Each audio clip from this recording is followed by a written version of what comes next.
अच्छा यार देखो, सबसे पहले जो मुझे समझ में आया ना एसआई में मेजॉरिटी बच्चों को जो प्रॉब्लम हो रही थी वो ये हो रही थी कि केसेस कैसे पहचाने।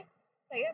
तो उसको पहचानने के लिए ना आपको केसेस समझने पड़ेंगे, मतलब कौन सा क्वेश्चन किस केस का है ये पहचानने के लिए बहुत अच्छे से केसेस को अपने जहन में बिठाना पड़ेगा। अब केसेस से पहले ये समझना पड़ेगा कि टेस्ट है कौन कौन से। देखो, टोटल सिलेबस में ना जब हाइपोथेसिस की बात आती है ना, तो सबसे पहले हमने पढ़ा था hypothesis test, one mean hypothesis का टेस्ट। सही है। जिसमें हमारे पास स्टार्टिंग में मिड टर्म से पहले वाला एक टॉपिक हमने पढ़ा था वन मीन हाइपोथेसिस का। यानी उसमें आप एक मीन को चेक कर रहे थे कि क्या वो जो भी गिवन नंबर है उसके बराबर है कि नहीं है। अगर आप अपने काम पे आओ तो काम में आपका मिड टर्म से पहले बिल्कुल पहले वाला बिल्कुल सेकंड लास्ट जो टॉपिक है ना, मिड टर्म से पहले वाला लास्ट टॉपिक जो है, बेसिकली वहां से हमारा सिलेबस स्टार्ट है। इंटरवल एस्टिमेशन भी नहीं है, यहाँ से हाइपोथेसिस, यहाँ से हमारा सिलेबस स्टार्ट है। सही है। अब अब ये समझो कि हाइपोथेसिस टेस्टिंग में ना वन मीन है, और वन मीन में ना सबसे पहले स्टेप्स है। देखो, सबसे हाइपोथेसिस डिफाइन करना, चाहे कोई भी, अभी आपके पास अभी हम वन मीन हाइपोथेसिस कर रहे हैं। सही है। उसके बाद हमारे पास टू मीन आएगा, फिर टू मीन के बाद प्रोपोर्शन टेस्टिंग आएगी हाइपोथेसिस में ही, प्रोपोर्शन की वन प्रोपोर्शन टू प्रोपोर्शन। जैसा अभी वन मीन टू मीन था, इसी तरह वन प्रोपोर्शन टू प्रोपोर्शन आएगा, फिर वन वेरिएंस टू वेरिएंस, फिर उसके बाद goodness of fit, test of association. चाहे कोई भी क्वेश्चन हो, सब में स्टेप्स यही वाले फॉलो होंगे, बस जेड या टी को कैलकुलेट करने का तरीका बदल जाएगा। सही है। स्टेप्स यही वाले फॉलो होंगे। क्या क्या आपने हर किसी में हर क्वेश्चन में पहले एच नॉट और एच वन डिफाइन करना है। अब एच नॉट डिफाइन करने के लिए ना ये बात याद रखो कि एच नॉट में हमेशा वो स्टेटमेंट होगी जिसमें इक्वल्स टू आए। तो एच नॉट में या तो इक्वल्स टू होगा, या फिर लेस देन इक्वल टू होगा, या फिर ग्रेटर देन इक्वल टू होगा। क्वेश्चन में हाइपोथेसिस आपको चाहे वो भी टेस्ट करने को बोला करे जिसमें इक्वल्स टू नहीं आ रहा। अगर ऐसा हो कि क्वेश्चन में कोई ऐसा हाइपोथेसिस आपको टेस्ट करना है जिसमें इक्वल्स टू नहीं आ रहा, तो वो आपका एच वन बनेगा। एच नॉट हमेशा उसका उल्टा होगा। जैसे लेट्स से अगर क्वेश्चन में आपको नॉट इक्वल्स टेस्ट करना है तो नॉट इक्वल्स टू का उल्टा होता है इक्वल्स टू। क्वेश्चन में आपको ग्रेटर देन चेक करना है तो ग्रेटर देन वाला एच वन बन जाएगा, जबकि लेस देन इक्वल टू जो कि इसका उल्टा होता है वो आपका एच नॉट बन जाएगा। सिमिलरली अगर क्वेश्चन में आपको लेस देन पूछा हुआ है तो उसका उल्टा यानी ग्रेटर देन इक्वल टू आपका एच नॉट बन जाएगा। एच नॉट में इक्वल्स टू का साइन आना मस्ट है। ये बात समझ में आई। अब एच नॉट और एच वन डिफाइन करना हर क्वेश्चन का पहला पार्ट है, और इसी से आपको पता चलेगा कि टॉपिक कौन सा है।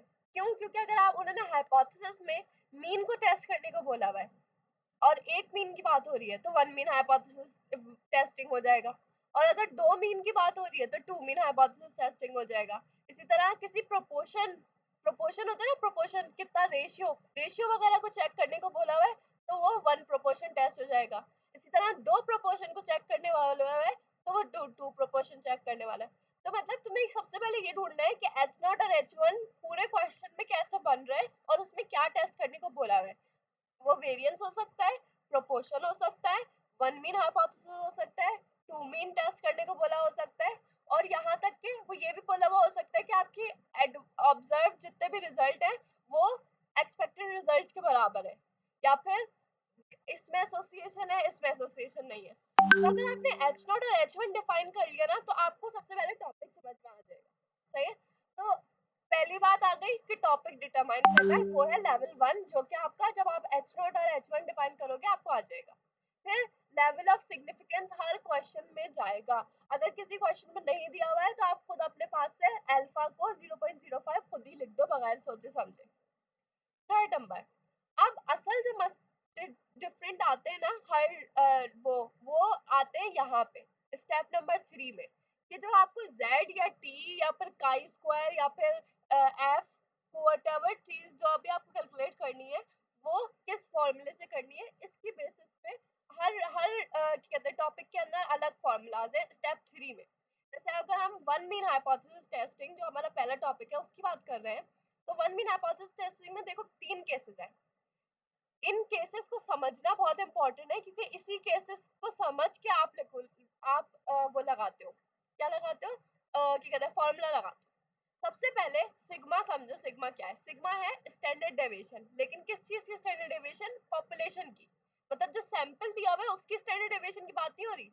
जब पॉपुलेशन की स्टैंडर्ड डेविएशन दी हुई हो तो हम z का फॉर्मूला यूज करेंगे। सही है, ये बात याद रखना। जब पॉपुलेशन की स्टैंडर्ड डेविएशन, सिग्मा का मतलब है पॉपुलेशन, और पता कैसे चलेगा ये पॉपुलेशन की है? या तो डायरेक्ट डायरेक्ट लिखा हुआ होगा पॉपुलेशन की स्टैंडर्ड डेविएशन, या फिर सैंपल के साथ ही लिखी हुई होगी। आपको स्टैंडर्ड डेविएशन स्टार्टिंग में या एंड में बताई हुई होगी, सैंपल के साथ वो स्टैंडर्ड डेविएशन नहीं बताई हुई होगी। सही है, तो ऐसे आपको पता चलेगा ये पॉपुलेशन की स्टैंडर्ड डेविएशन। फिर सबसे पहले अगर आपको पता हो स्टैंडर्ड डेविएशन उसका एक ही केस है, लेकिन अगर आप नहीं पता हो तो फिर आपके पास दो केसेस आ जाते हैं। मतलब वन मीन के लिए सबसे पहले स्टैंडर्ड डेविएशन पता है तो एक केस है, नहीं पता है तो फिर उसके अंदर फर्दर दो केसेस है। पहला केस क्या है? जब आपका नंबर यानी सैंपल में जितनी चीजें दी हुई है वो बड़ा है 30 से या बराबर है 30 के, तो आप z का ही फॉर्मूला यूज करोगे। बस सैंपल की स्टैंडर्ड डेविएशन के बजाय वो पॉपुलेशन की स्टैंडर्ड डेविएशन के बजाय सैंपल की स्टैंडर्ड डेविएशन आ जाएगी। लेकिन अगर आपका लेस देन 30 है तो आप फिर टी टेबल यूज करोगे। सही है, z नहीं यूज करोगे, आप टी कैलकुलेट करोगे, और टी वही फॉर्मूला है, z वाला ही फॉर्मूला है, लेकिन टेबल टी वाला देखोगे। और टी में एक और चीज होती है v, जिसको डिग्री ऑफ फ्रीडम भी कहते हैं। वो क्या होता है? जो भी आपका n है ना, n-1 आपका v हो जाएगा। सही, तो क्योंकि टी हमेशा 30 से कम पे लगता है तो टेबल में भी टी की वैल्यू 30 तक ही जाती है।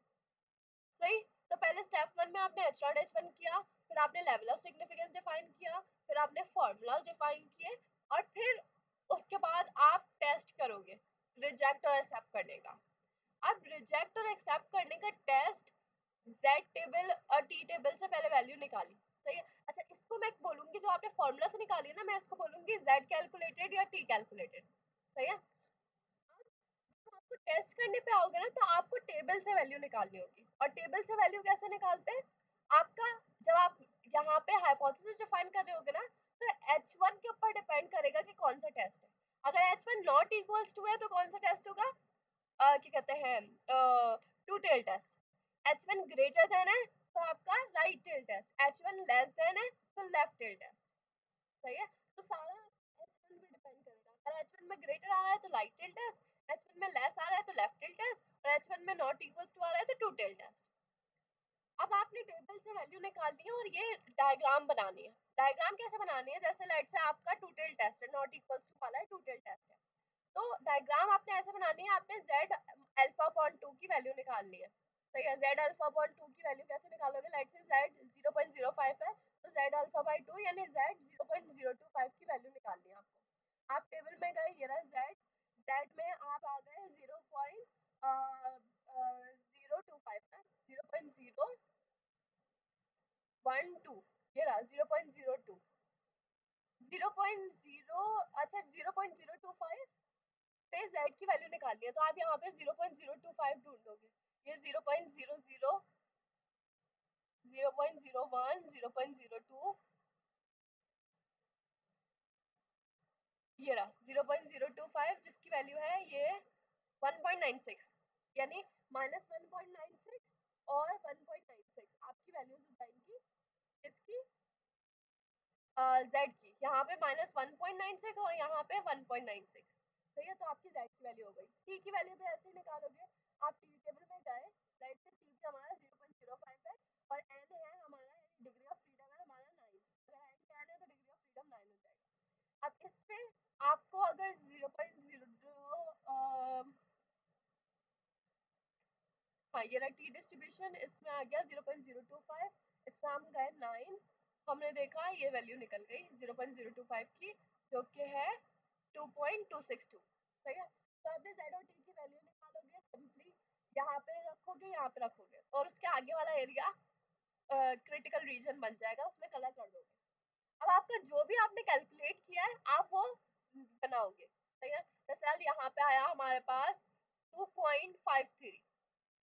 सही है, तो आप देखोगे क्या 2.53 यहाँ पे आ रहा है, व्हाइट वाले रीजन के अंदर आ रहा है या कलर्ड वाले रीजन के अंदर आ रहा है? अगर कलर्ड वाले रीजन के अंदर आ रहा होगा तो फिर वो रिजेक्ट हो जाएगा। अगर व्हाइट वाले रीजन के अंदर आ रहा होगा यानी बताया कलर रीजन के अंदर आ रहा होगा 2.53 जो हमने z या t कैलकुलेट किया, तो फिर वो एक्सेप्ट हो जाएगा। होगा, इसमें यहाँ पे एक ड्रॉ है, अगर व्हाइट वाले रीजन में आ रहा है तो एक्सेप्ट, वरना रिजेक्ट, रिजेक्ट एक्सेप्ट, सही। और बस याद रखना कि यहाँ पे अल्फा बाई 2 है जबकि यहाँ पे अल्फा अल्फा, सही। तो ये हमारा हो गया वन मीन हाइपोथेसिस कंप्लीट। अच्छा, अगर आपने वन मीन को अच्छा याद किया हुआ है ना, तो दैट मीन्स आप टू मीन को भी अच्छा कर सकते हो। कैसे? अगर याद करो तो वन मीन की हमने डिस्ट्रीब्यूशन कैसे की थी कि सिग्मा हमारे पास यानी पॉपुलेशन स्टैंडर्ड डेविएशन नोन हो तो क्या करेंगे, अननोन हो तो क्या करेंगे। अब यहाँ पे भी आपको यही करना है कि नोन हो तो क्या करोगे, अननोन हो तो क्या करोगे, सही है। लेकिन उससे पहले आपको टू मीन हाइपोथेसिस में ये याद रखना है कि आपके पास डिपेंडेंट सैंपल होता है, इंडिपेंडेंट सैंपल होता है, सही है। सबसे पहले अगर आप क्या कहते हैं डिवीजन करना चाहो टू मीन हाइपोथेसिस की, वन मीन में तो 3 केसेस थे, अब टू मीन मतलब दो मीन की बात हो रही है, सही। तो टू मीन हाइपोथेसिस की जहां पे भी आप पहचानोगे कैसे, भाई दो मीन की बात हो रही होगी, दो क्या कहते हैं सैंपल मीन, पॉपुलेशन मीन, इस तरह की बात हो रही होगी। सबसे पहले डिवीजन होती है based on dependent sample and independent sample, सही है। डिपेंडेंट सैंपल में एक केस, वो 4 केसेस है, इंडिपेंडेंट सैंपल में सिर्फ एक केस है, सही है। अब डिपेंडेंट सैंपल में सबसे पहले डिवीजन होगी कि सिग्मा नोन, सिग्मा 1 सिग्मा 2 यानी पॉपुलेशन स्टैंडर्ड डेविएशन नोन, जैसे लास्ट टाइम हुई थी कि सिग्मा नोन हो। सिग्मा नोन होगा तो हम सिंपली क्या करेंगे, z का फॉर्मूला यूज करेंगे, ये लिखो सिग्मा 1 सिग्मा 2 नोन आपका केस 1 कहलाएगा और उसमें z यूज करोगे, सही है। अगर आप पुराना फॉर्मूला याद करो, z का क्या था, x bar minus mu divide by sigma upon under root n, यहाँ पे भी वही फॉर्मूला है, बस x1 और x2 आ गया, x1 minus x2 minus mu 1 minus mu 2 divide by क्या कहते हैं sigma square upon n1 plus sigma square upon n2, तो ये हो गया आपका केस 1। अब जब सिग्मा और सिग्मा 2 अननोन हो तो आपके पास 3 और केसेस आएंगे। पहला केस के n जो है वो ग्रेटर देन इक्वल टू 30, जैसे लास्ट टाइम हुआ था, इसमें भी z निकला था, इसमें भी z निकला था, लास्ट टाइम भी वन मीन में भी यही था, टू मीन में भी इस दोनों में z निकलेगा। ये हमारे हो गए 2 केसेस। पहले सिग्मा नोन हो तो z निकालोगे, सिग्मा अननोन हो लेकिन n ग्रेटर देन 30 हो तो z निकालोगे। फिर सिग्मा जब अननोन हो, सिग्मा 1 और सिग्मा 2 यानी पॉपुलेशन स्टैंडर्ड डेविएशन अननोन हो, तो फिर दो केस निकलते हैं।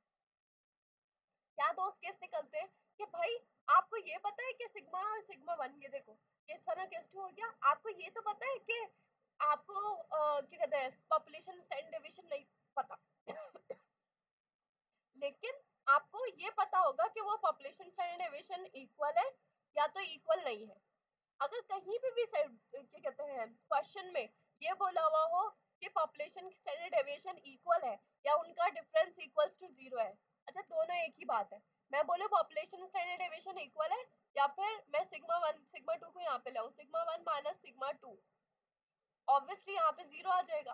तो मैं या तो ये बोलूँ कि इन दोनों का डिफरेंस 0 है या फिर मैं ये बोलूँ ये दोनों इक्वल है, एक ही बात है, तब वो हर हाल में केस 3 ही लगेगा, सही है।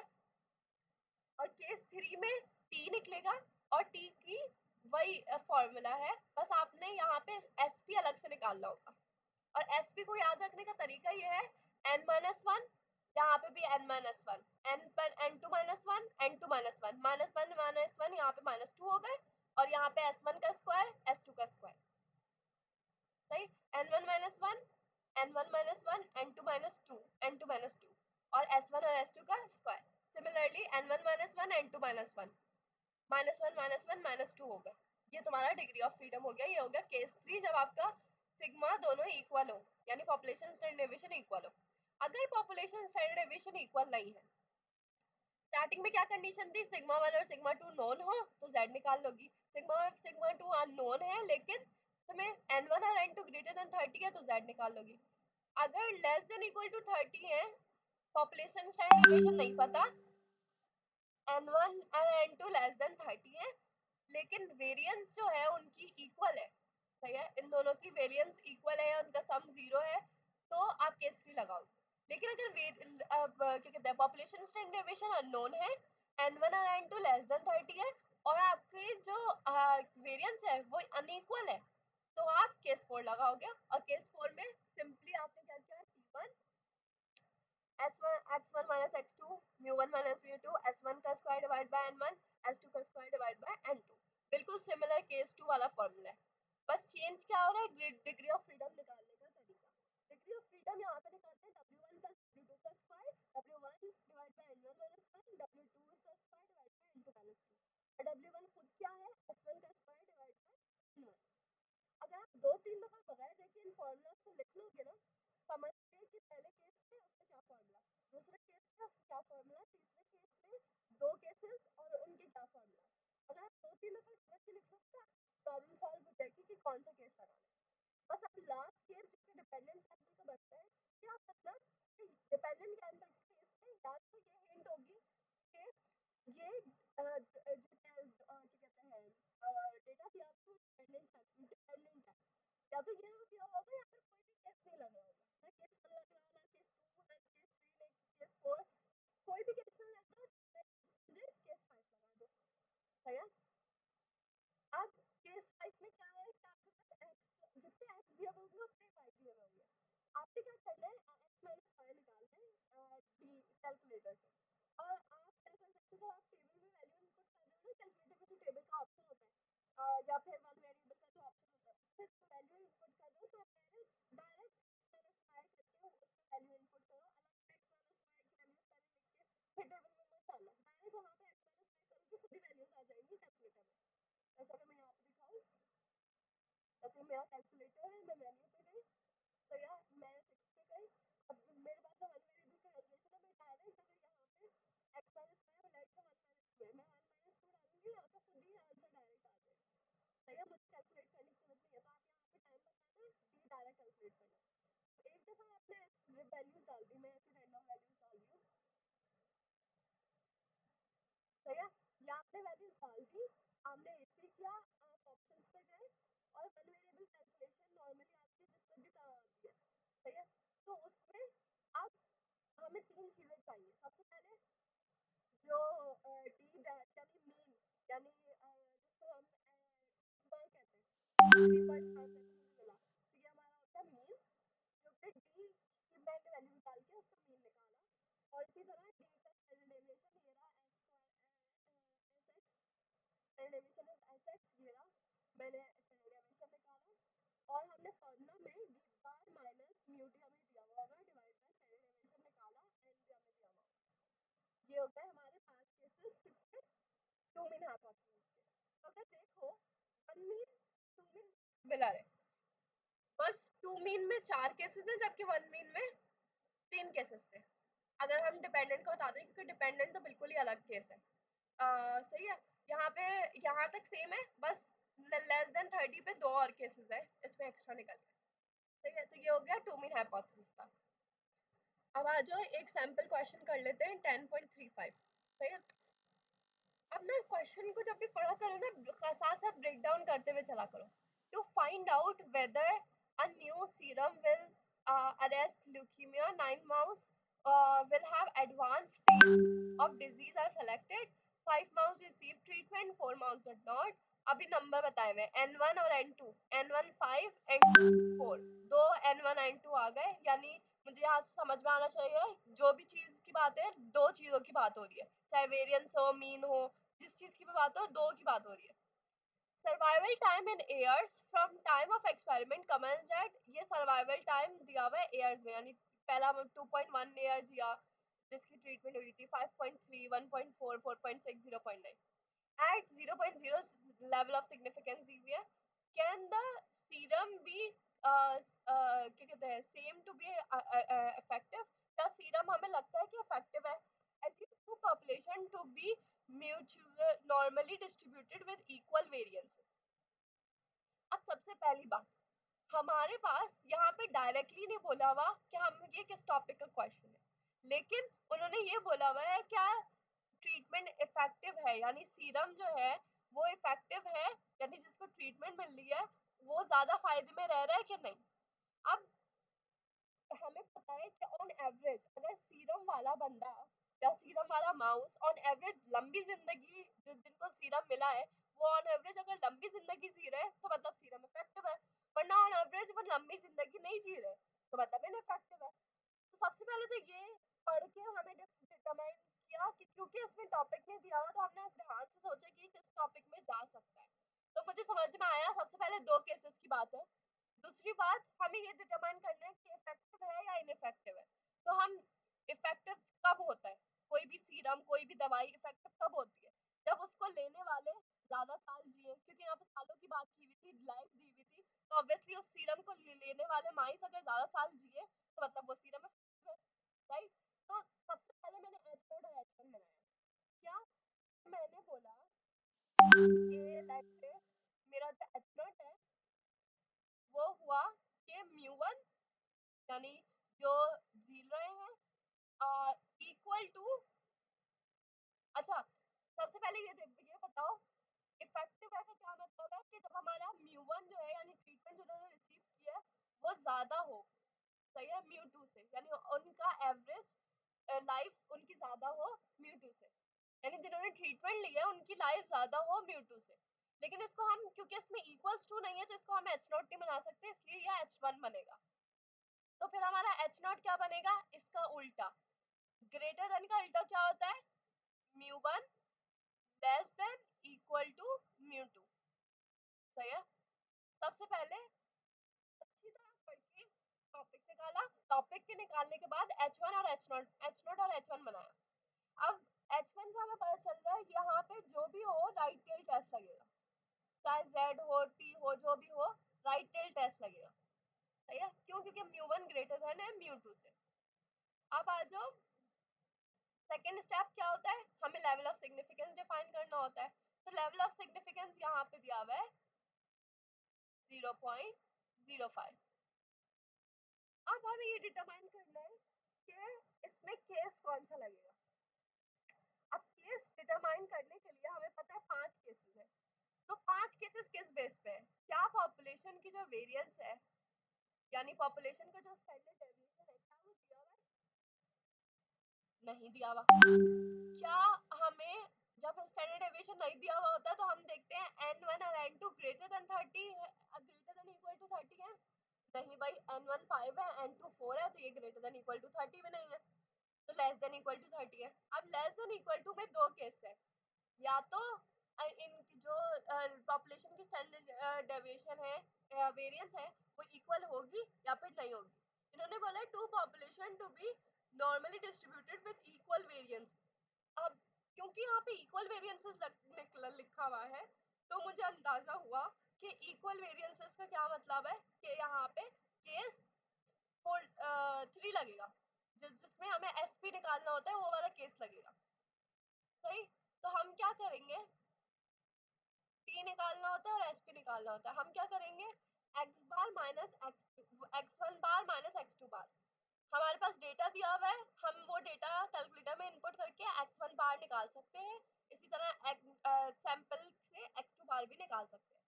म्यू1 माइनस म्यू2 हमेशा यहाँ पे 0 आएगा, क्यों, क्योंकि H0 में इक्वल्स टू आ रहा होगा और इक्वल्स टू के साइड पे लेके जाएंगे तो म्यू1 माइनस म्यू2 इक्वल्स टू 0 हो जाएगा, डिवाइडेड बाय एसपी। अब एसपी हमें पहले अलग से कैलकुलेट करना पड़ेगा जो कि है n1 माइनस 1 s1 का स्क्वायर। s1 कैसे मिलेगा, हमें दिया हुआ नहीं है, लेकिन क्योंकि हमने हमारे पास सैंपल दिया हुआ है जिससे हमने x बार निकाला था, वहीं से हम क्या कहते हैं स्टैंडर्ड डेविएशन भी निकाल सकते हैं। s1 का square plus n2 minus 1 s2 का square divide bye n1 plus n2 minus 2, यानी 5 माइनस 1 4 माइनस 1 S1 जो भी कैलकुलेटर में से ट्रीटमेंट वालों के लिए निकले वो यहाँ पे डाल दोगे, उसका स्क्वायर कर दोगे।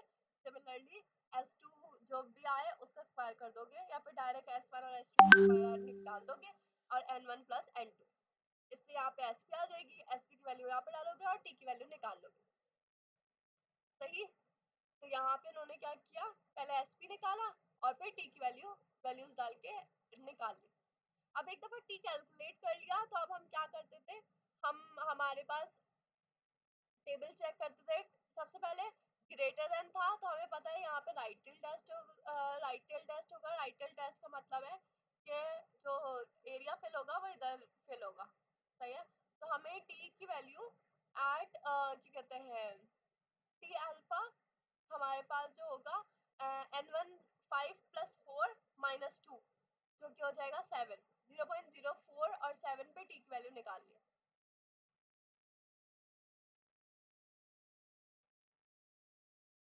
ये रहा। अच्छा 0.4 हमें टी की वैल्यू 0.05, ये रही 0.05 के 7 पे टी की वैल्यू जो कि है 1.895 में हमने लिखा 1.895। सही है, ये हो गया 1.895। अब जो टी की वैल्यू आ रही है क्या वो क्रिटिकल रीजन या उसके बाहर आ रही है? नहीं। क्यों? क्योंकि 0.699 तो यहाँ पे होगा ना 0.699। तो क्योंकि ये एक्सेप्टेड रीजन में तो हम बोलेंगे क्या कहते हैं accepted, H not accepted. H not accepted होने का मतलब है कि म्यू1 ट्रीटमेंट वालों की लाइफ में ऑन एवरेज ट्रीटमेंट वाले और ट्रीटमेंट ना वाले उनकी जिंदगी में कोई फर्क नहीं है। सही है, तो हमारे पास एच नॉट एक्सेप्ट हो जाएगा।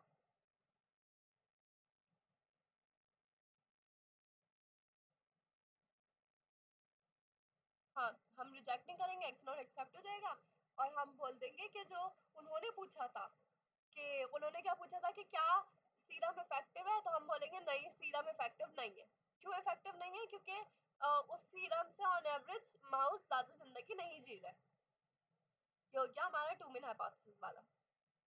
अगर हम समराइज करें, सबसे पहला काम टॉपिक एनालाइज करोगे, फिर दूसरा टॉपिक एनालाइज करने के बाद आपने ये डिटरमाइन करना है कि उस टॉपिक में से कौन सा केस लग रहा है। और वो अगर आपको ये ब्रांच टाइप वाली चीज याद है ना कि कौन सी ब्रांच किस कहाँ पे निकल रही है, कैसे ब्रांच में हमने डिवाइड किया हुआ है, तो आपको केसेस लगाने में आसानी होगी। फिर केस लगाने के बाद आपने नॉर्मल सॉल्व करना है। सही?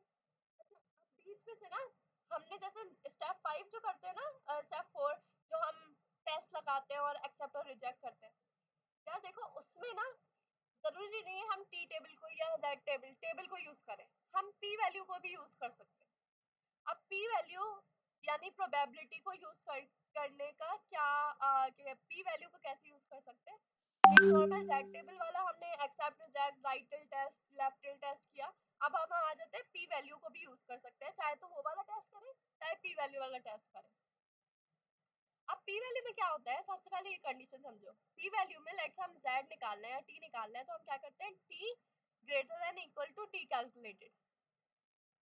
तो हमने क्योंकि हमने जो z और t की वैल्यू निकाली होती है, जैसे यहाँ पे हमने t की वैल्यू निकाली 0.699। ठीक है, जो भी हमने वैल्यू निकाली होती है हम क्या करते हैं, हम उसको t greater than equal to यहाँ पे वो वैल्यू रख देते हैं। सही है, जैसे अगर मैं एक दो क्वेश्चंस पे जाऊँ,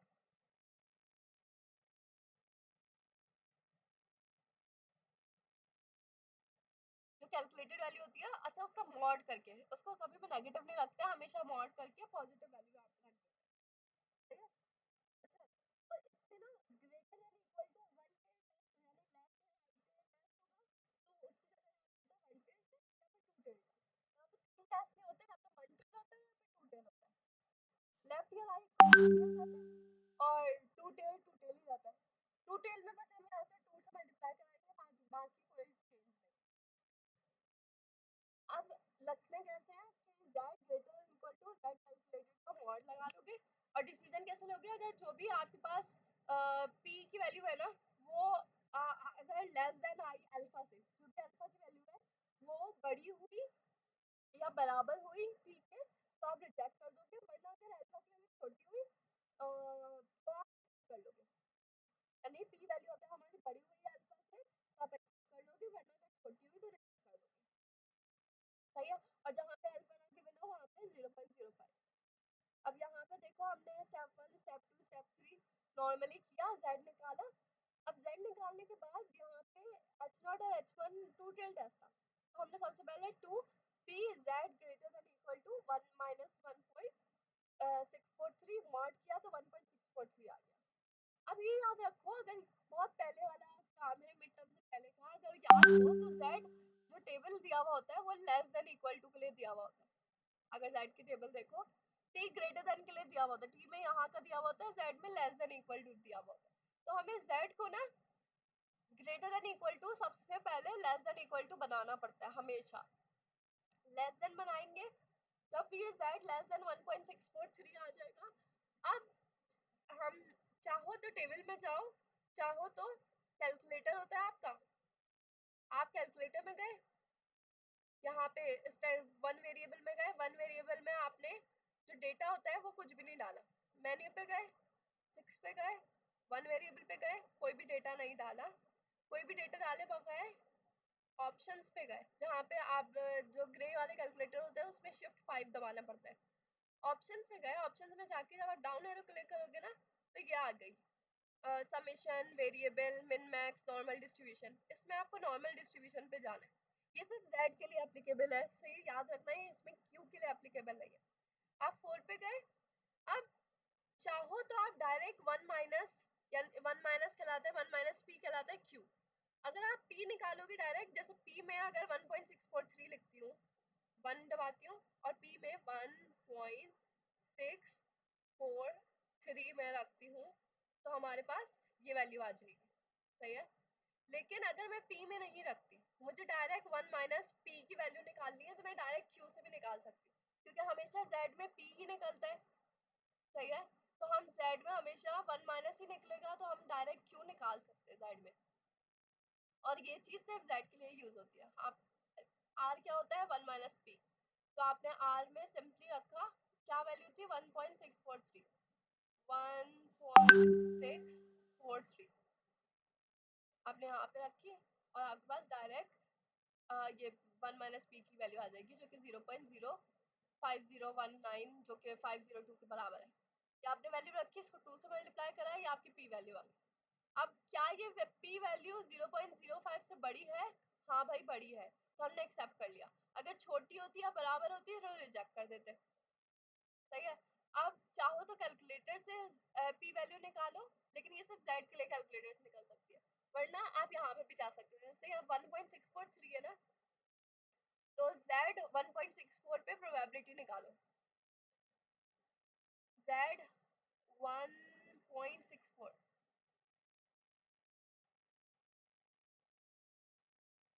1.6 ये रहा, 1.64 ये रहा, 1.64 पे 0.9495, आप 1.64 पे 0.9495 यहाँ पे रखो, ये वैल्यू रखो, 1 माइनस करो, आपका आंसर आ जाएगा, और 2 से मल्टीप्लाई कर दो, सही है। तो आप टेबल भी यूज कर सकते हो, लेकिन टेबल से अप्रोक्सीमेट वैल्यू आती है और कैलकुलेटर से एग्जैक्ट वैल्यू आती है, जबकि टी के लिए हमारे पास और कोई ऑप्शन नहीं है, टी के लिए हमें टेबल ही यूज करना पड़ता है पी वैल्यू में। तो ये हमारे पास पी वैल्यू का भी टॉपिक हो गया। अब पी वैल्यू के बाद हमने टू मीन हाइपोथेसिस किया, अब टू मीन हाइपोथेसिस के बाद हमारे पास आ जाता है प्रोपोर्शन। अब प्रोपोर्शन भी वन प्रोपोर्शन की बात हो सकती है, टू प्रोपोर्शन की बात हो सकती है। जब वन प्रोपोर्शन की बात होगी तो बगैर सोचे समझे सिर्फ एक ही केस है वन प्रोपोर्शन में, दैट इज जेड निकालना, और इसमें चीजें दी हुई क्या है मैं वो बता देती हूँ। पहले सबसे पहले पी कैप निकालना होता है। अच्छा, प्रोपोर्शन पहचानोगे कैसे? प्रोपोर्शन ऐसे पहचानोगे कि आपको ना रेशियो की बात की हुई होगी, आपको ये बोला हुआ होगा, कुछ ऐसा क्वेश्चन बोला हुआ होगा कि प्रूव दैट क्या कहते हैं, ratio is less than equal to 30, prove that ratio is greater than equal to 40%, 50%, 60%, इस तरह रेशियो की बात की हुई होगी, सही है। तो रेशियो की बात की हुई होगी और एक रेशियो की बात की हुई होगी, तो आप क्या करोगे, आप वैल्यू निकालोगे, ये देखो। स्टेप 1, स्टेप 2, H1 और H0 डिफाइन करना, टेल कौन सा टेल टेस्ट है ये डिफाइन करना, सही है। फिर उसके बाद significance, level of significance define करना। फिर उसके बाद स्टेप 3 में आप ये फॉर्मूला यूज करोगे, इसमें पी कैप क्या है, x डिवाइड बाय n, सही है। पी क्या है, जो प्रोपोर्शन आपको पेपर में दिया हुआ होगा, जैसे यहाँ पे 0.3 क्वेश्चन में जो दिया हुआ है, 30% पीपल वेयरिंग ग्लासेस, तो 30% आपका प्रोपोर्शन, 0.3 आपका प्रोपोर्शन हो गया। और Q क्या है, 1 माइनस पी वाला यहाँ पे सेम है, Q क्या है, 1 माइनस पी, तो 1 में से जब 0.3 माइनस करोगे 0.7 आपका Q बन गया। और n यानी सैंपल में कितने एलिमेंट है। अच्छा, अब x क्या होता है कि कितने लोगों ने टेस्ट पास किया, या फिर कितने लोग उस चीज से इत्तेफाक करते हैं, कितने लोग ग्लासेस पहनते हैं। यस, फाइनल वाली जो चीज होती है ना वो हमेशा x होती है, और x को अगर हम जिस सैंपल में जितने पॉपुलेशन है वो नंबर ऑफ सैंपल से डिवाइड कर देते हैं, तो हमारे पास पी कैप आ जाता है, सही है। तो कुछ भी नहीं करना है, यहाँ पे सिंपल जेड का फॉर्मूला निकालना स्टेप 4 में राइट टेल टेस्ट चूज करो, लेफ्ट टेल टेस्ट, जो भी टेस्ट हो वो देखो, अगर कैलकुलेटेड वैल्यू एक्सेप्टेड रीजन में तो एक्सेप्ट, वरना रिजेक्ट। सही है, सिंपल सा सवाल है प्रोपोर्शन वाला। ये हो गया वन प्रोपोर्शन। अब टू प्रोपोर्शन की बात आए तो ऑब्वियसली यही क्वेश्चन होगा कि प्रोपोर्शन बराबर है दोनों सैंपल के, तो फिर पहले सैंपल का प्रोपोर्शन आता है, दूसरे सैंपल का ऐसी बात नहीं होगी, तो और दैट निकालना होगा। वही फॉर्मूला है, बस यहाँ पे पी क्या P1 P2, लेकिन यहाँ पे P था, ये वाला P था, क्योंकि यहाँ पे P1 माइनस P2 यहाँ पे हमेशा जीरो होगा, हमेशा। क्यों जीरो होगा? क्योंकि यहाँ पे P1 equals to P2 method में आ रहा होगा, तो यहाँ पे हमेशा जीरो होगा, क्योंकि यहाँ पे हमेशा जीरो होगा तो ये चीज नहीं आ सकते, इसलिए हम P1 कैप और Q1 कैप डाल देंगे, अथवा कोई भी चेंज नहीं। सही है, तो ये हो गए क्या कहते हैं प्रोपोर्शन वाला टेस्ट, वन मीन प्रोपोर्शन और टू मीन प्रोपोर्शन। तो वन मीन प्रोपोर्शन और टू मीन प्रोपोर्शन के बाद हमारे पास आ रहा है टेस्ट फॉर वेरिएंस। सही है, जैसे आपने test for one two mean था, टेस्ट फॉर प्रोपोर्शन था, इसी तरह टेस्ट फॉर वेरिएंस भी वन वेरिएंस और टू वेरिएंस दोनों के लिए टेस्ट ऑफ वेरिएंस में हम पाई स्क्वायर यूज करते हैं। सही है, और पाई स्क्वायर के टेबल में डिफरेंस क्या होता है कि इसमें टेल टेस्ट तो वही, जैसे हम अगर ग्रेटर देन है तो right tail test, less than है तो लेफ्ट टेल टेस्ट।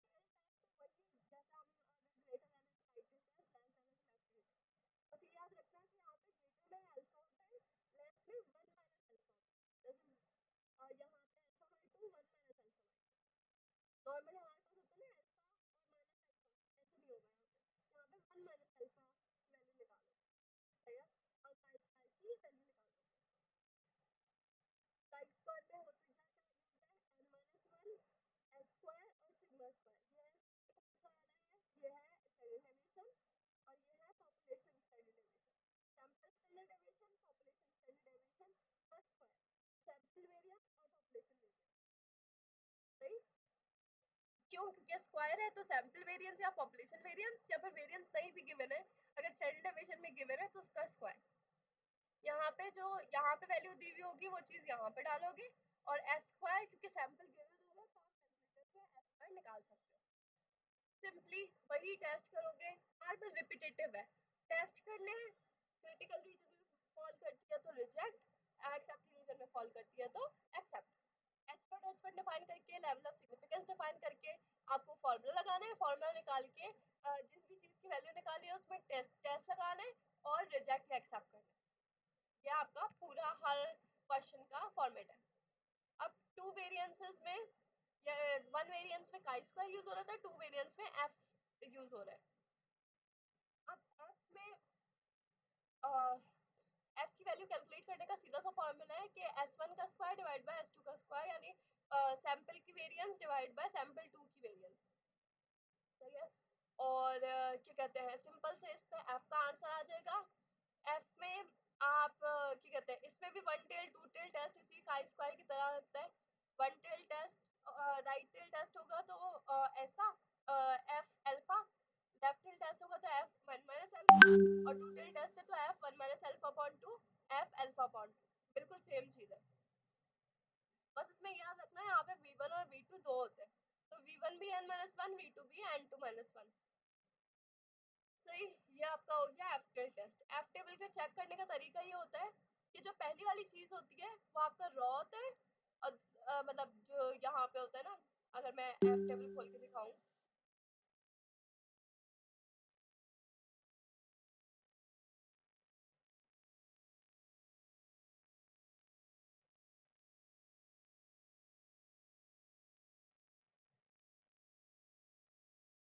ये देखो, पहली वाली चीज V1 है और दूसरी वाली चीज V2 है, तो ऊपर जो है वो V1 है और ये वाली चीज जो है वो V2 है।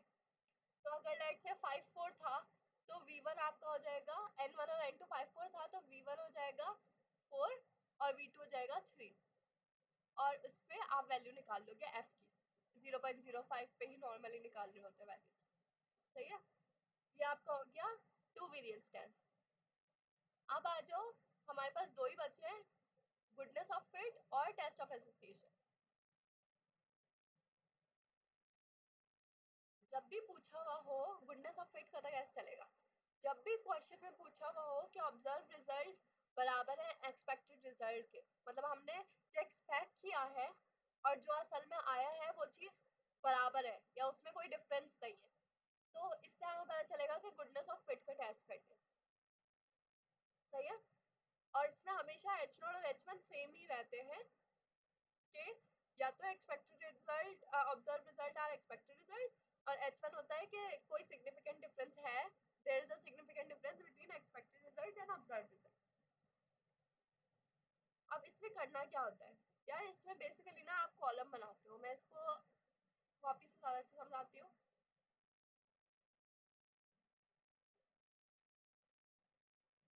देखो, आपके पास होगा क्या, आपके पास सबसे पहले तो कैटेगरीज दी हुई होंगी। सही है। तो और फिर दूसरी चीज क्या दी हुई होगी, आपके पास ऑब्जर्व फ्रीक्वेंसी दी हुई होगी उन कैटेगरीज के साथ। नॉर्मली ये वाली चीज गिवन होती है। सही है। फिर साथ में एक्सपेक्टेड प्रोबेबिलिटी कई वर्डिंग में पेपर में लिखी हुई होती है, वर्डिंग में। सही है। तो आप क्या करते हो, आप सबसे पहले ये लिखते हो, इसका टोटल निकालते हो, जैसे यहाँ का टोटल आया 200, आप इस 200 को मल्टीप्लाई कर देते हो एक्सपेक्टेड फ्रीक्वेंसी से, यानी n मल्टीप्लाई बाय p करते हो, तो आपके पास हम एक्सपेक्टेड फ्रीक्वेंसी आ जाती है हर किसी की। अब यहाँ पे तो सेम है, जरूरी नहीं है ये चीज सेम हो, ये चीज डिफरेंट भी हो सकती है। बस ये याद रखना कि कभी भी फ्रीक्वेंसी जो है वो पॉइंट्स में नहीं होगी। क्यों? क्योंकि ये नंबर ऑफ एक्सपेरिमेंट्स है। सही है। तो ये कभी भी पॉइंट्स में नहीं होंगे। ये गलती मैंने की थी, तो इसको हमेशा याद रखना कि ये कभी भी पॉइंट्स में नहीं होगा। अगर पॉइंट्स में है तो ये समझ लो ये वाला टॉपिक है ही नहीं, कोई और टॉपिक है, तुम गलत आइडेंटिफाई कर रहे हो। खैर बहरहाल, आपने क्या करना है, ऑब्जर्व माइनस एक्सपेक्टेड का स्क्वायर डिवाइड बाय एक्सपेक्टेड, जो वैल्यूज निकालो, और इनका जब सम कर दोगे तो आपका काई स्क्वायर आ जाएगा। अब काई स्क्वायर निकालने के बाद टेबल से काई स्क्वायर की वैल्यू निकालो। अच्छा, इसमें ना n माइनस वन की जगह k माइनस वन होते हैं, क्योंकि बेसिकली मैं तो समझती हूँ k और n यहाँ पे सेम ही है, वहाँ पे भी k नंबर ऑफ सैंपल होते थे, यहाँ पे नंबर ऑफ कंपनीज है k। सही है। तो k माइनस वन यानी आपके पास डिग्री ऑफ फ्रीडम आ जाएगा। आप जाके साई स्क्वायर की वैल्यू निकालोगे और क्या कहते हैं, right tail test, left tail test, critical region वाला एनालिसिस कर लोगे। सिंपल। सही है। और याद रखना कि जो गुडनेस ऑफ फिट है ना, उसमें हमेशा राइट टेल टेस्ट ही होता है हर हाल में। सही है। तो ये सोचने की जरूरत नहीं है कौन सा टेल टेस्ट है, राइट टेल टेस्ट ही होगा। और अगर वैल्यू क्या कहते हैं एक्सेप्टेड रीजन में आ गई तो एक्सेप्टेड, वरना रिजेक्टेड। तो ये हमारे पास हो गया गुडनेस ऑफ फिट का। बस ये याद रखना है, गुडनेस ऑफ फिट में हमेशा राइट टेल टेस्ट ही होगा। गुडनेस ऑफ फिट के बाद हमारे पास आ जाता है test of association. Test of association, ये जो टेस्ट है ये रिलेशन बताता है कि क्या दो ग्रुप में, दो सैंपल्स में, दो पॉपुलेशन में, दो डिफरेंट कैटेगरी की चीजों में, दो वेरिएबल में, क्या उनमें रिलेशन है कि नहीं है, कोई एसोसिएशन है कि नहीं है। पहला एच नॉट है कि there is no association, H one है कि देयर इज एसोसिएशन। इसमें करना क्या है, इसमें ना जैसे यहाँ पे हमें कैटेगरीज दी हुई थी, इसमें कैटेगरीज दी हुई होंगी, लेकिन वो कैटेगरी फर्दर डिवाइड होगी। जैसे जेंडर दिया हुआ है और जेंडर मेल और फीमेल में डिवाइड है, तो अब हम इसका कॉलम का टोटल निकालेंगे, रॉस की टोटल निकालेंगे, सबका टोटल सेम ही आ रहा होगा, रॉस का भी टोटल, ग्रैंड टोटल, और क्या कहते हैं कॉलम का भी ग्रैंड टोटल सेम ही आ रहा होगा। और हम क्या करेंगे, हम एक्सपेक्टेड फ्रीक्वेंसी कैसे निकालेंगे, हम लाइन से लिखेंगे पहले ऑब्जर्व फ्रीक्वेंसी 150, 100, 130, 120, और एक्सपेक्टेड फ्रीक्वेंसी निकालने के लिए हम ये वाला फॉर्मूला यूज करेंगे कि कॉलम का सम, रॉ का सम डिवाइड बाय एन। जैसे 150 है, अब 150 का कॉलम ये है, कॉलम का सम 250 मल्टीप्लाई बाय रॉ का सम 280 डिवाइड बाय 500। सही। और ये चीज हर किसी के लिए, इसमें 250 multiply by 220 divide by 500, 250 multiply by 250 divide by 500, 250 multiply by 220 divide by 500। इससे हमारे पास एक्सपेक्टेड फ्रीक्वेंसी आ जाएगी। जब आपके पास एक्सपेक्टेड फ्रीक्वेंसी आए तो जैसे हमने गुडनेस ऑफ फिट में किया था वही वाला काम रिपीट करना है, उसका सम करना है, ओ माइनस सी डिवाइड का स्क्वायर डिवाइड बाय ई का सम करोगे, और काई स्क्वायर की वैल्यू इसमें भी राइट टेल टेस्ट ही होगा, का स्क्वायर की वैल्यू निकाल के एक्सेप्ट या रिजेक्ट कर दोगे। सही है। अच्छा, तो इसमें एसोसिएशन की बात होगी, रिलेशन की बात होगी दो ग्रुप्स में, जबकि गुडनेस ऑफ फिट में ये बात होगी कि एक्सपेक्टेड रिजल्ट्स और फाइनल रिजल्ट या ऑब्जर्व रिजल्ट बराबर है, एक्सपेक्टेड रिजल्ट या एक्चुअल रिजल्ट बराबर है या नहीं है, जो हमने सोचा था वो वैसा ही हुआ कि नहीं हुआ, इस तरह की बात होगी। अब आ जाओ second last topic, that is ANOVA. ANOVA को मेरे चलाने का तरीका ये है, यार देखो मैं समझती हूँ अनोवा में 3 तरह के फॉर्मूला सबसे पहले निकालने हैं। आपको जो समझना है ना कि अनोवा में सबसे मेन फॉर्मूला ये है कि एस जो एरर है वो बराबर है S total minus S treatment. सही है।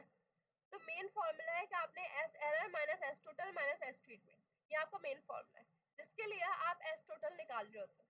अच्छा, अनोवा में हमेशा there is no difference between mean of group और there is a difference between mean of group। सही है, हमेशा हाइपोथेसिस यही रहता है। और अनोवा यूज किसके लिए होता है, जब दो से ज्यादा मीन्स की बात हो रही होती है। टू मीन हाइपोथेसिस अलग था, अब दो से ज्यादा मीन की बात हो रही है तो अनोवा यूज होगा। अब अनोवा में हम क्या करते हैं, अनोवा में हम एस को अलग निकालते हैं, एस को अलग निकालते हैं, एरर आती है और टेबल बना लेते हैं। सबसे पहले एस टोटल कैसे निकालते हैं, आपके पास एन माइनस वन छोटी डिवाइड टोटल जितनी भी आपके पास वो दी है ना फ्रीक्वेंसी, जैसे ये हमारे पास इतनी सारी वो दी हुई है, तो आपने क्या करना है, सारे को कैलकुलेटर में डालना है। सही है, यहाँ से लेके लाइन से वहाँ तक यहाँ वन वेरिएबल में डालना है एंड तक। और जब आप डालोगे तो आपके पास डेटा में जाके, जैसे मैं आप मैंने कोई भी डेटा डाला तो मैं ऑप्शन में गई और वन वेरिएबल की कैलकुलेशन में मुझे यहाँ पे, मैंने अभी डेटा नहीं डाला हुआ था, खैर मैं डेटा डालती हूँ, ऑप्शन डेटा, और मैं डेटा डालती हूँ आपसे अपने पास से कोई भी।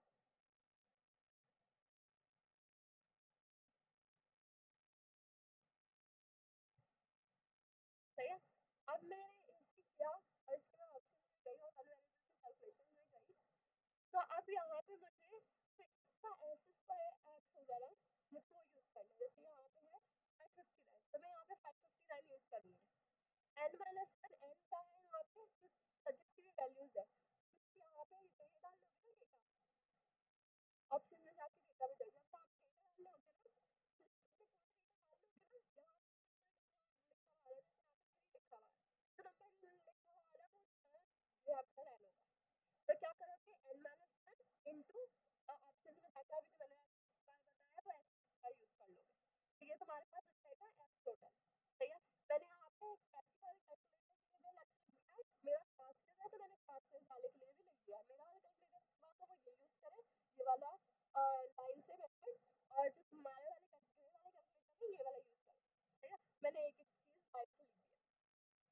ये हो गया एस टोटल। तो एस ट्रीटमेंट निकालने के लिए क्या फॉर्मूला है कि summation of Y I square divide by N I minus Y dot dot square divide by N. अब वाई आई क्या है, वाई आई सिंपली ये जितना भी डेटा दिया है ना इसमें रहते हैं हर कैटेगरी, तो हमने हर कैटेगरी का टोटल निकाला, हर रो का जो टोटल है ना वो हमारे पास जैसे आप कैटेगरीज है तो हमारा वाई तो वाई आई उन कैटेगरीज का डेटा यहाँ पे वाई आई का मतलब है उन कैटेगरीज, जैसे यहाँ पे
और एन बना गया। अब इसके बाद आपने ट्रीटमेंट के लिए के एमएस मीन स्क्वायर के लिए आपने ट्रीटमेंट के मीन स्क्वायर को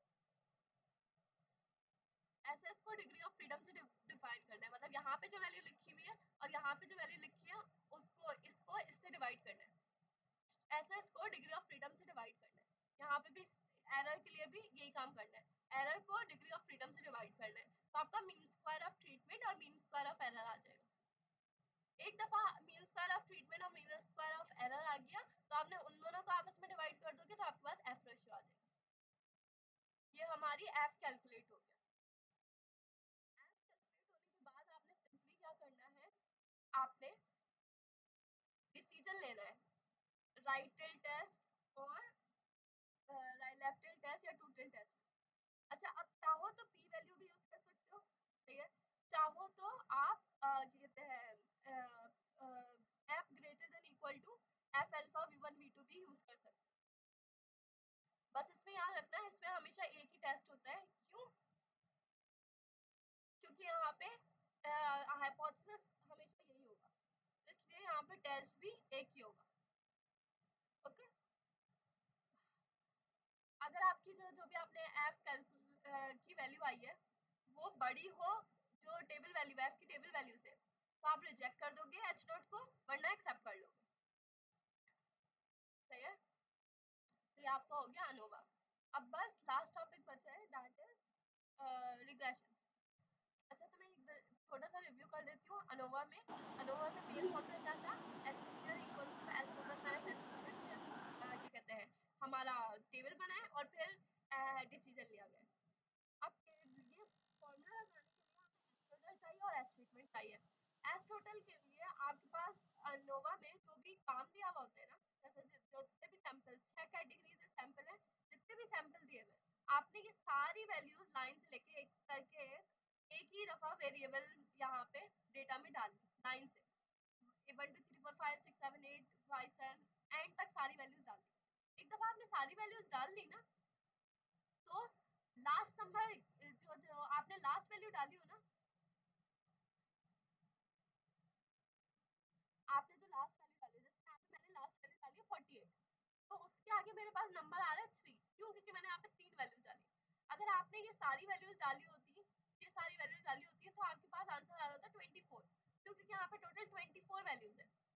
तो आप यहाँ पे जो नंबर आ रहा हो ना, आप वो एस टोटल में यूज करोगे। सही है, कैसे यूज करोगे, आप वो नंबर एन की जगह लिख दोगे। ये बात समझ में आई कि जो भी आपके पास नंबर आ रहा हो वो नंबर आप एन की जगह लिख दोगे, एन माइनस वन करोगे। फिर उसके बाद आपने ये जो सारी वैल्यूज डाली है इसकी डेटा में जाओगे, इसे करोगे, ऑप्शन में जाके डेटा पे जाओगे, कैलकुलेशन पे, वन वेरिएबल कैलकुलेशन पे जाओगे और इसके जो एक्स स्क्वायर एक्स आ रहा है ना वो आप यहाँ पे यूज कर लो। मैंने जो आपके फॉर्मूलाज वाली कैसियो के नाम से आपका फॉर्मूला रखा है, ग्रे वाला कैलकुलेटर रखा है, ग्रे वाले कैलकुलेटर की भी पूरे मेथड यहाँ पे लिखा हुआ है कि ऐसे कैसे कैलकुलेट करना है, और क्लासविज यानी मेरे वाले कैलकुलेटर की भी पूरा मेथड लिखा हुआ है। यहाँ से रेफर कर लोगे, आपका स्क्वायर आ जाएगा। ये आप उन दोनों को मल्टीप्लाई करोगे n माइनस वन और स्क्वायर को, तो आपका एस टोटल आ जाएगा। एस टोटल आने के बाद आपने अब बस एस ट्रीटमेंट कैलकुलेट करना है। एस ट्रीटमेंट का मतलब है समेशन ऑफ वाई आई का square divide by N I minus Y dot dot का square divide by N. Y I क्या था, हर कॉलम का टोटल हमारा वाई आई है, यानी वाई वन ये हो गया 68.8, वाई टू हो गया 68.7, 72.7, 71, 73.7 और 72.1। जबकि एन आई क्या है कि उस कॉलम में कितनी वैल्यूज है, जैसे यहाँ पे 1 2 3 4, हर कॉलम का N N one N two N three यहाँ पे 4 ही है, अलग अलग भी हो सकते थे, ठीक है, लेकिन अभी यहाँ पे 4 ही है, तो हम हर किसी के नीचे कॉलम का स्क्वायर करके हर किसी के नीचे हम 4 4 4 लिख देंगे, उन सबको ऐड कर लेंगे क्योंकि यहाँ पे समेशन बना हुआ है, कि हम उन सबको क्या करेंगे, ऐड कर लेंगे। ऐड करने के बाद minus Y dot dot, Y dot dot क्या होता है कि आपने ये जो सारे टोटल निकाले ना, क्या कहते हैं, इनका भी टोटल, इनको भी प्लस कर लो, उससे जो आंसर आएगा ना वो आपका वाई डॉट डॉट है, आपने वाई डॉट डॉट का स्क्वायर किया और उसको डिवाइड कर दिया ये वाले एन से, जो ऊपर आपने एन यूज किया था ना वही एन आपका यहाँ पे यूज हो रहा है, वो वाले एन से आपने डिवाइड कर दिया, वाई डॉट स्क्वायर को भी डिवाइड कर दिया, माइनस किया, आपके पास एस ट्रीटमेंट की वैल्यू आ गई। अब एस ट्रीटमेंट और एस टोटल की वैल्यू आने के बाद आपने क्या किया, S total minus S treatment किया तो एस लीनियर आ गया। एस लीनियर के बाद आपने टेबल बनाया, टेबल में हमेशा सोर्स के नीचे ट्रीटमेंट, एरर और टोटल हमेशा ऐसे लिखे जाते हैं। फिर हम ऐसे ऐसे सम स्क्वायर निकालते हैं, डिग्री ऑफ फ्रीडम निकालते हैं और मीन स्क्वायर निकालते हैं। सम स्क्वायर जो हमने ऑलरेडी वैल्यूज निकाली थी, एरर की जो वैल्यू है वो यहाँ पे लिख दो, एस टोटल की जो है वो यहाँ पे लिख दो, एस ट्रीटमेंट की जो है वो यहाँ पे लिख दो, एस टोटल की यहाँ पे, एस ट्रीटमेंट की यहाँ पे। उसके बाद हमेशा डिग्री ऑफ फ्रीडम के माइनस, तो यहाँ पे आपका के माइनस वन है, सिक्स माइनस वन, यहाँ पे स्क्वायर डिग्री थी इसलिए हमारा ये हो गया, फिर n माइनस के n हमारा 24 था, 24 माइनस 18, और जबकि n माइनस 1 is 22,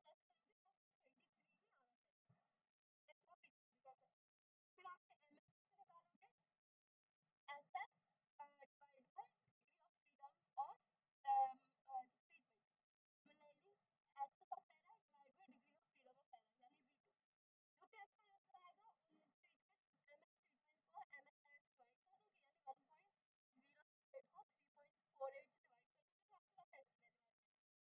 वैल्यू आने के बाद आपने बस डिसीजन लेना है, डिसीजन कैसे लगोगे, लोगे डिसीजन ऐसे लोगे कि आपके पास हमेशा राइट हैंड टेस्ट होगा ये अनोवा में, तो अगर आपकी जो एक्स की वैल्यू है वो क्या कहते हैं एफ एल को छोटी हुई, आप फिर लो, तो बेटा जो क्रिटिकल डिग्री में आ रही हुई यानी बड़ी हुई यहाँ से आ रही हुई, तो आप लिख कर दो, सही है। ये हमारे पास हो गया, और वी वन और वी टू, वी वन हमारे पास होती है ये वाली चीज, और वी टू हमारे पास वी वन होती है ये वाली चीज, और वी टू हमारे पास होती है ये वाली चीज, सही है। ये हमारे पास हो गया एनोवा। अच्छा, लास्ट टॉपिक जो हमारा रिग्रेशन का है ना, रिग्रेशन में याद रखो मैंने ना बहुत सारी चीजें रिग्रेशन में कराई, तो सब कुछ सही आता है यार। तो रिग्रेशन में क्या आना चाहिए आपको, रिग्रेशन में आपको अपना वो निकालना आना चाहिए, सबसे पहले लीनियर और क्वाड्रेटिक अच्छी तरह करनी आनी चाहिए, है ना। उसके बाद आपको आर स्क्वायर आना चाहिए, आर स्क्वायर कैसे निकालते हैं, सही है। फिर आपको कैलकुलेटर में देखना कि लीनियर वगैरह जो ऑप्शन होते हैं ना, जैसे यहाँ पे अगर मैं गई, सही है, मेन्यू में गई, अब ऑप्शन में गई, यहाँ पे अगर मैं डाउन करूँ तो क्या कहते हैं, रुको,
y माइनस y बार का मतलब है कि आप क्या कहते हैं,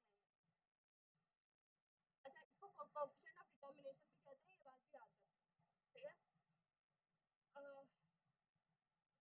अब देखो y माइनस y कप का क्या मतलब है।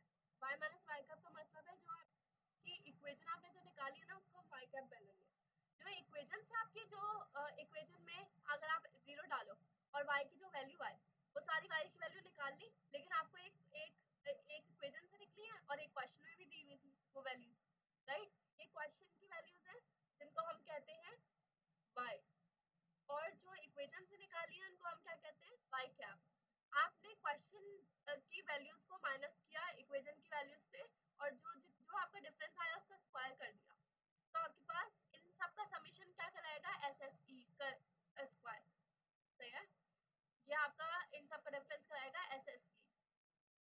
जबकि तब आप एस एस टोटल की बात करोगे, एस एस टोटल बेसिकली क्या होता है, summation Y minus Y cap, y minus y बार। लेकिन आप उसको वेरिएंस ऑफ y डायरेक्ट आप अगर क्या कहते हैं n multiply by variance of y करोगे तब भी ऐसा टोटल आ जाएगा। n क्या है कि कितनी वैल्यूज आपको दी हुई है, आपको 5 वैल्यूज दी हुई है तो आप n की जगह 5 रखोगे। वेरिएंस ऑफ y कैसे निकालोगे, आपने यहाँ पे वैल्यूज डाली थी, जो भी कैलकुलेटर में वैल्यूज डाली थी, आप ऑप्शन पे गए, अब वैल्यूज डालने के बाद आपके पास टू वेरिएबल कैलकुलेशन आ रही है, आप टू वेरिएबल कैलकुलेशन में गए। अब आपने वेरिएंस, वेरिएंस का मतलब क्या होता है, क्या कहते हैं स्टैंडर्ड डेविएशन का स्क्वायर, यानी ये रही वेरिएंस। ये जो है ना सिग्मा स्क्वायर वाई, आपने ये यूज करना है, बल्कि S square X X square Y जो होता है ना, ये रहा एस स्क्वायर वाई, आपने ये यूज करना है, यानी वेरिएंस ऑफ वाई यूज करना है, सही है। तो आप जैसे यहाँ पे जो 10.46 है, आपने वेरिएंस ऑफ वाई लिखा, उसको 5 से मल्टीप्लाई किया, ये आपका आ गया S total. S S E क्या था, y माइनस वाई कैप, यानी ओरिजिनल जो वैल्यूज दी हुई है माइनस इक्वेशन की वैल्यूज, उन सबको माइनस करो, स्क्वायर करो, सम करो, तो आपके पास एस एस सी आ जाएगा। जबकि यहाँ पे आपने n multiply by variance of y करना है, सही है। और इस चीज को 1 में से माइनस कर दोगे, इन दोनों की डिवीजन को 1 में से माइनस करोगे तो आपके पास क्वाड्रेटिक का कोएफिशिएंट ऑफ डिटरमिनेशन आ जाएगा।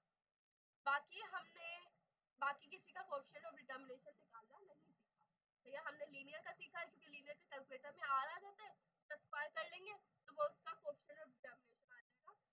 और हमने क्वाड्रेटिक का 1 minus S S C divide by S S total, और ये वाली चीज ना हर जगह चलती है नॉर्मली, सही है। तो ऑल तो हमने बाकी का सीखा नहीं है, लेकिन बाकी सब पे भी हम ये अप्लाई कर सकते हैं, सही है।